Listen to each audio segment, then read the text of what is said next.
Gênesis capítulo 38, versículo 11. É o primeiro livro da Bíblia. Aleluia. Glórias a Deus. Louvado seja o nome do Senhor. Então disse Judá a Tamar, sua nora: fica-te viúva na casa de teu pai, até que Selá, meu filho, seja grande. Porquanto disse: para que porventura não morra também este como seus irmãos. Assim se foi Tamar e ficou na casa de seu pai. Passando-se, pois, muitos dias, morreu a filha de sua, mulher de Judá, o qual, depois de consolado, subiu aos tosquiadores das suas ovelhas em Tímina, ele e Ira, seu amigo, o adulamita. E deram aviso a Tamar, dizendo: eis que o teu sogro sobe a Tímina, a tosquiar as suas ovelhas. Então ela tirou de sobre si os vestidos de sua viuvez, e cobriu-se com véu, envolveu-se e assentou-se à entrada das duas fontes que estão no caminho de Tímina, porque via que Selá já era grande, e ela não lhe fora dada por mulher.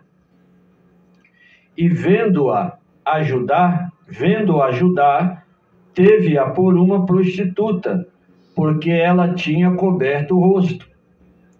E dirigiu-se a ela no caminho e disse: vem, peço-te, deixa-me entrar a ti, porquanto não sabia que era sua nora. E ela disse: que darás para que entres a mim?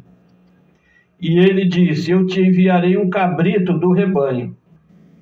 E ela disse: dar-me-ás penhor até que o envies? E ele disse: que penhor é que te darei?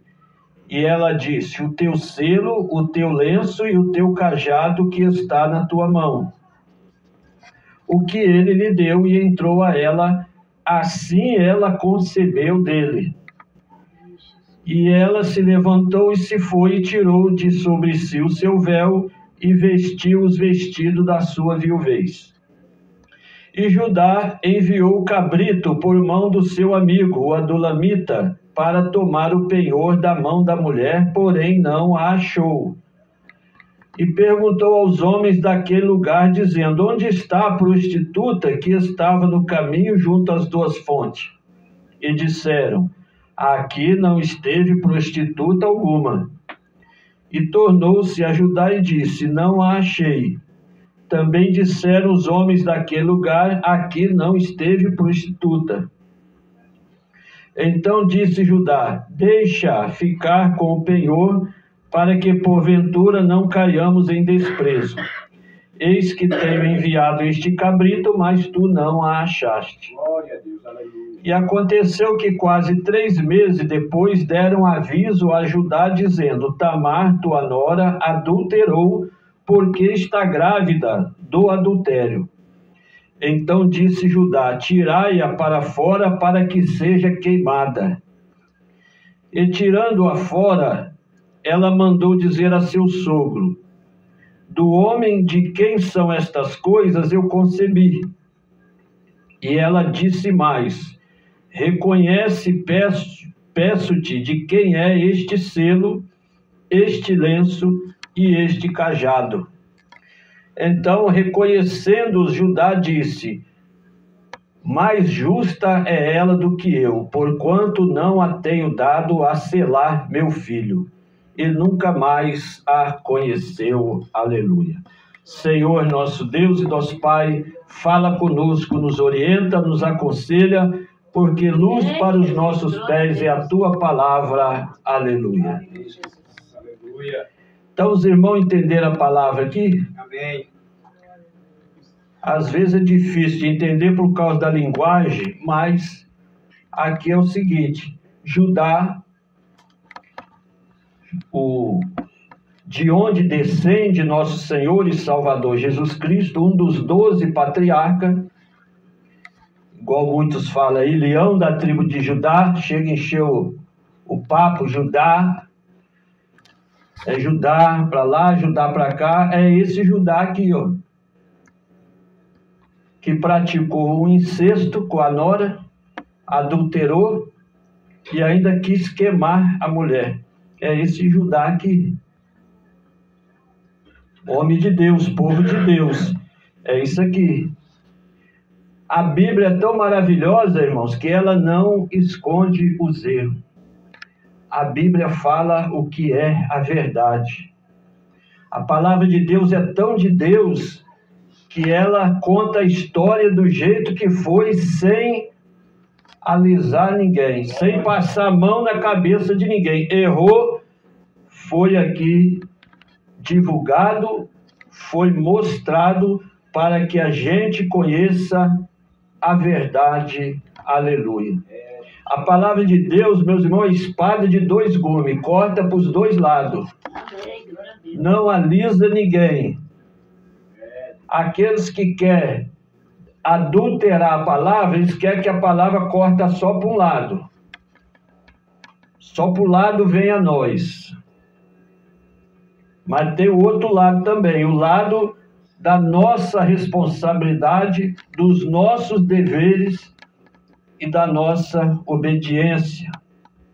Aleluia. Então, é maravilhoso nós ler a Bíblia, que a gente vai conhecendo as coisas. Esse Judá tinha um filho que casou com essa Tamar, mas ele morreu e ela ficou viúva. E naquela época, a mulher tinha que dar descendência. Por exemplo, se o marido morresse sem deixar filho, o seu irmão tinha que coabitar com a mulher, com a cunhada, para dar descendência para o irmão. E era um costume porque a descendência era muito importante. Porque eles viviam igual o nômade no deserto. Esse lugar aqui, a terra aqui que eles habitavam, não tinha muralha, as cidades não tinham portão. Então, era aberto aos ladrões, salteadores, então tinha que ter as pessoas para guardar a cidade. E quem eram? Os homens. Estava ali guardando o arraial, as tendas, com lança, espada. Então, a família que tinha muito homem era poderosa. A que não tinha descendente ficava escrava dos outros. Então, para ter poder, para ter prosperidade naquela época, tinha que a família ter descendente. E não é só também para segurança, para a mão de obra. As pessoas precisavam caçar, pegar alimento para os animais. Tudo era trabalho dos homens. E uma família sem homem era uma família desprezada. Uma família sem filhos era desprezada naquela época. Então, por isso que havia a necessidade de dar a descendência para as pessoas que não tinham filhos, como então aconteceu com Tamar. Mas como Judá não tinha filho grande, ele tinha um filho pequeno chamado Selá. E Judá disse para a sua nora: vai para a casa de teu pai, fica lá, né, guardando a tua viuvez. Quando esse filho meu pequeno aqui, chamado Selá, ficar grande, eu vou levar ele para você, para coabitar com você, para dar descendência ao seu marido falecido. E ela, então, tá bom. E ela foi para casa de seu pai e ficou lá guardando até Selá ficar grande. Talvez aí passou uns 15 anos por aí. Mas aí o menino ficou grande e Judá não deu o menino para coabitar com ela, nem para dar a descendência do seu falecido. E um belo dia Judá foi ver as ovelhas, foi tosquear as ovelhas, que era um homem que tinha muitos bens, Judá. E avisaram para Tamar: olha, seu sogro vem aí tosquear as ovelhas. Aí qual foi a ideia dela? Se fantasiar de uma prostituta, fazer um programa com ele, engravidar para dar descendência. Ela pensou assim, ó, já que ele não deu seu filho, eu vou pegar ele. Quer dizer, foi um erro dela, mas era uma vontade que ela tinha de dar a descendência para seu seu marido falecido. E assim ela fez, colocou um véu e ficou na estrada. Aí lá veio Judá, né? O leão da tribo de Judá, né? O Judá.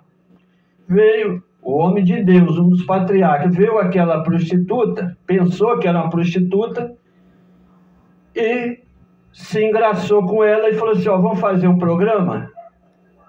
Ela, vamos. O que você vai cobrar? Eu vou te cobrar um cabrito, olha só.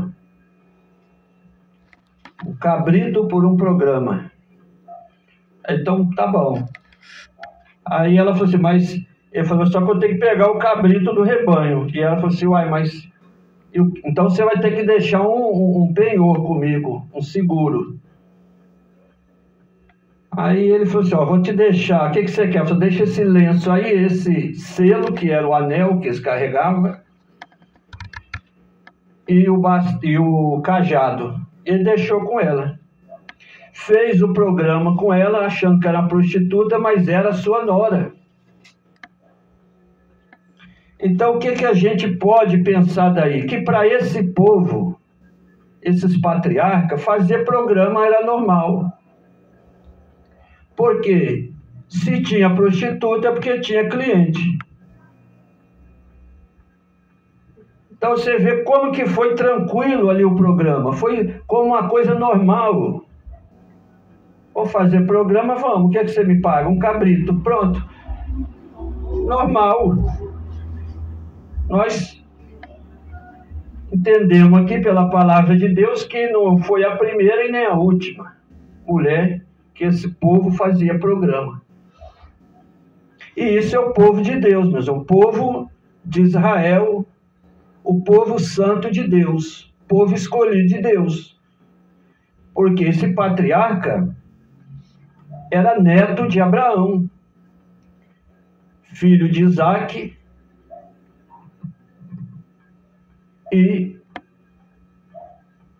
aliás, era bisneto de Abraão, neto de Isaque, Judá que era filho de Jacó, bisneto de Abraão e neto de Isaque, filho de Jacó. Jacó, cujo nome Deus mandou chamar Jacó de Israel. Então, Judá era um dos 12 filhos de Israel, de Jacó. Os 12 patriarcas. E se já Judá fazia isso, imagina os outros patriarcas. Esses 12, inclusive, foram os que jogaram José na fossa. Os 12 patriarcas, os 12 irmãos. Os irmãos conhecem a história. Tinha inveja do